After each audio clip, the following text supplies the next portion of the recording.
Since graduation na ngayon, I would like to confess my love for her.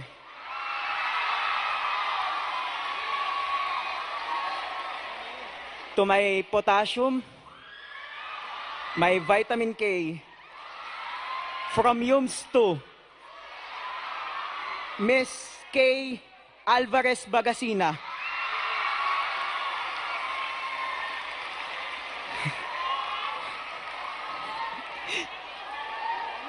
Hi. Congrats, Kay. Teka, nagbablush ako eh. Basta. Crush kita.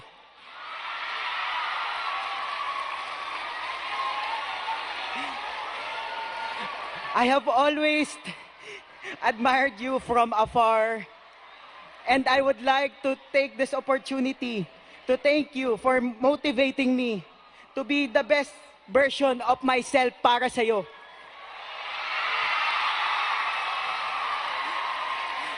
Okay, okay.